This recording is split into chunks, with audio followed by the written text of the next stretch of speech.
Hello and welcome to the Raw review here on Wrestling with Regret. And this week, Raw is pre-taped from Manchester, England. This show was taped on the same night as SmackDown last week. I did my best to avoid spoilers for this show, but I caught wind of one segment in particular that I'll get to in a due time. Anyway, the show opens up with Becky Lynch, the man in Manchester. She says to all her critics and her opponents and her challengers to bring it on, and she wants to become Becky Two Belts once again tonight by challenging for the Women's Tag Team Championships with her partner, Charlotte. A couple of questions come to mind immediately. First of all, how did they get a title match when these two lost a match to the Kabuki Warriors a few weeks ago? Second, and I think more important, how come Natalya's nowhere to be seen here when she made Asuka tap in the non-title match last week with Charlotte, her partner? That's never addressed in this matchup. Anyway, it doesn't really matter because a few minutes in, Shayna Baszler appears at ringside. Then at the end, she gets on the apron. Bayley appears, and they has a light scuffle. In the distraction, though, Asuka rolls up Becky to win the match. It was actually a really solid match, but yeah, we had that's the finish there. And then afterward, Baszler escapes to the crowd, and then Becky's talking, jaw-jacking with Baszler. She's walking away. Bayley attacks Becky from behind, and that's pretty much it. You know, 2 falls in a row that Becky's taken from the Kabuki Warriors, and in this segment in particular, she looks kind of like a chump. But in fairness, I think that in doing so, you have also kind of elevated Bayley and Baszler ever so slightly. I said last week I was worried for Bayley's standing in all this because the feud seems to be focused more on Becky and Shayna, but I think we need to get more of that involvement from Bayley, and I think this match went a bit of a way in accomplishing that. We'll see how they follow up with that on SmackDown this week. Backstage, Randy Orton and Ricochet are having a spat when all of a sudden, elsewhere in the locker room, the OC is harassing Humberto Carrillo, and Ricochet stands up for him, and the OC challenged them to a 6-man tag match later in the night. If they can find a partner, Randy Orton himself steps in and says he will be the 3rd man on that side. This cannot possibly end well for the babyfaces. Up next, Drew McIntyre taking on Cara. All you have to know about this matchup is, first of all, Cara gets his shit wrecked on a powerbomb on the floor. It just looked absolutely horrific. And then he loses right afterward via Claymore, so Drew McIntyre wins. Is there any wonder Cara asked for his release on Monday? That's the news that broke earlier today. As far as that news goes, assuming he gets his release, which in today's climate is never really a given, you know, I feel, you know, bad for Cara, the man under the mask. He was the second Cara after the original one crashed and burned so badly in his first run in WWE. I think that it was kind of an uphill battle from the beginning because the Cara brand was so tarnished, and then it was just so poorly used in the years that followed. So between his injuries and all the time he spent the last couple of years treading water on TV, if he's on TV at all, I'm not surprised he's asking for his release. For his sake, I hope he gets it. That's really all I have to say on the matter. We then see a shot backstage of Eric Rowan baby talking some kind of animal behind a mesh screen. We're seeing things from the perspective of that animal. Either that or there's a very tiny camera placed in the cage. R-Truth challenging for the 24/7 championship against both the Bollywood boys. Even though Samir is the official champion, he and Sunil are defending it together here in this handicap match. Not very long into the match before all 3 of them run away from the ringside area and into the backstage area. Samir and Sunil run into a room, and it happens to be the same one that Eric Rowan is occupying. Rowan beats the 2 of them up and even hits them both in the face with a damned couch. Very impressive visual there. R-Truth walks in, looks at the situation, and then just leaves without even trying to pin either of the Bollywood boys. So I guess the match is just over, and either that or it's still going on as we speak. It just hasn't found a conclusion yet. That to me I thought was a pretty weak way to end it. Like, you know, you at least have R-Truth kind of like capitalize and get the belt back or something. That's kind of my thoughts on that. Seth Rollins in the ring for a promo now. He brings up Triple H's offer from last week to join the NXT side for Survivor Series, but Seth reiterates that Raw is his home, and though NXT started the fight at Survivor Series, Raw will end it. He then issues an open challenge for UK's best in a match, and we get Walter and the rest of Imperium. As Walter's accepting Seth's challenge, he's like talking with his hands and almost hits Alexander Wolf right in the face. So we get that matchup. Seth versus Walter starts out very strong, but we don't get that dream match to have a full conclusion because the rest of Imperium runs in, beats down Rollins, ends in a DQ. In come the Street Profits and then Kevin Owens to even things up, and we got a tag team match, playa. Holla holla. The match itself was all right. The real story is that Rollins is taking the brunt of the offense from Imperium. We don't get a whole lot of interaction from his partners in this one. They do finally show up near the end for a big fracas. Scary bump by Montez Ford, though. He does a big dive to the outside and kind of overshoots it, clips his legs on the announce table on the way down.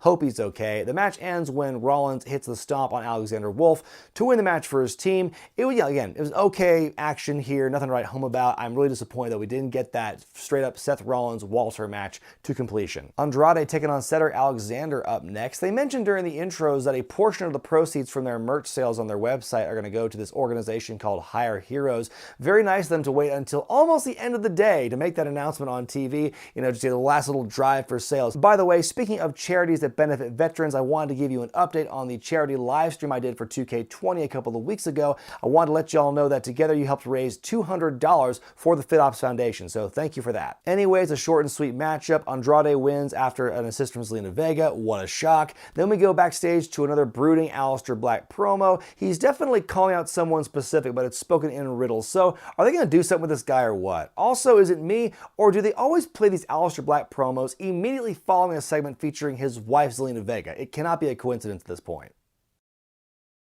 We get a very nice tribute package for America's military in honor of Veterans Day. Thank you, veterans, for your service. Though I did find it ironic that this year's Veterans Day was happening on the same Monday Night Raw that was being broadcast from England. I know it's not exclusively an American holiday. The biggest difference here is that we in America don't wear poppies to celebrate. But yeah, we don't see any footage of the British Army or the Royal Air Force in this military tribute package, but just a little thing I noticed. Anyway, we then go to quite possibly, not possibly, it is the most controversial and dumbest thing you will ever see all week on Raw. Lana makes her way to the ring and she goes into a lot of detail about her sex life with Bobby Lashley. My favorite part about this, though, is that Jerry Lawler is very audibly uncomfortable about it on commentary. He says it's TMI, and when Lana's like, oh, we had sex 7 weeks ago, he's like, okay. It's not the Lawler we all grew up hearing on commentary. And then she takes a very, very long time, very long walk to get to the point of the story where she says that she started having sex with Lashley 7 weeks ago, but she found out she's 9 weeks pregnant. So, Rusev's the father. She's very upset about this, calling it a 15-pound machka brat that's growing inside her. Rusev appears and he's trying to figure out, what's this all about? What's the point of all this? I'm asking the same thing. What's the point of all this? And then she starts slapping Rusev silly in the face and everything. He's just trying to block it and trying to avoid the conflict.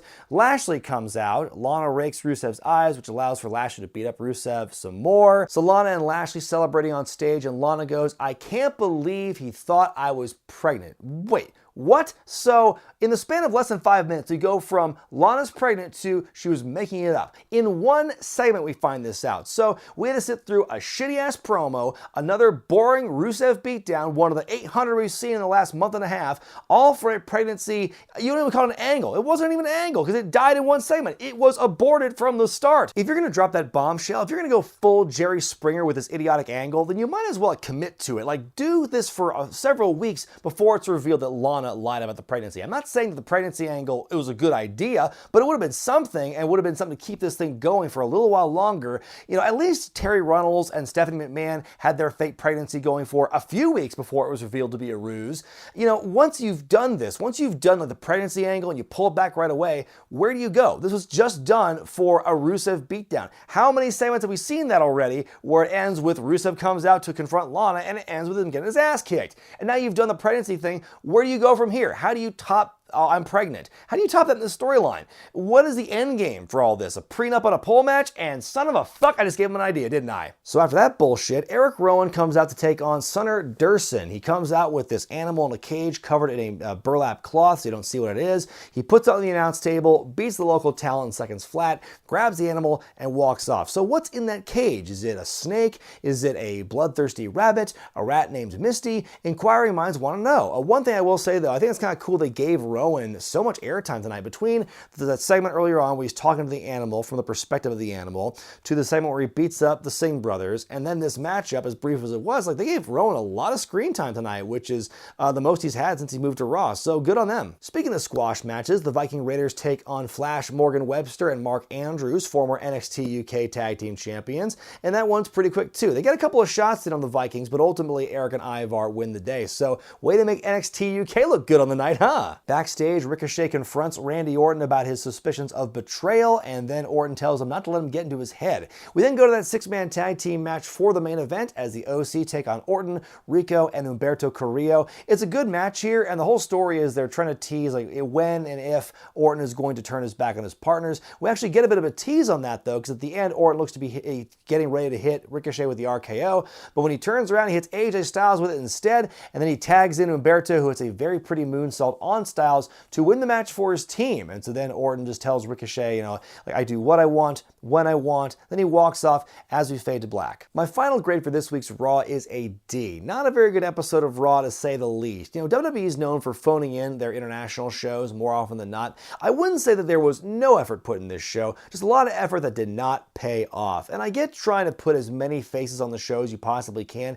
but it came at the expense of a lot of NXT UK talent. And when you're trying to put NXT over as this legitimate threat to the main roster shows, I get having some back and forth every now and again, but you gotta make NXT look like a threat. And in the last week or so, I have not really seen that, and this really exemplified it. I don't think we're gonna be seeing any NXT UK guys at the Survivor Series show. Just too many squash matches, too many tired finishes, and it bears repeating just how god-awful that Lana and Lashley and Rusev segment was. From Lana's abysmal promo to the fact that the pregnancy angle is a lie and we only find out less than 5 minutes afterward. Like, that's the thing that made it worse. They don't even have the guts to commit to it. Like, God, if you're gonna pull that kind of stunt, at least go with it for a while and see where it goes. But yeah, just not a great showing for Raw at all. But let me know what you thought about the show in the comments section below, and give it a letter grade by going to the iCard in the corner of your screen. I'm Brian Zane, and I'll see you next time.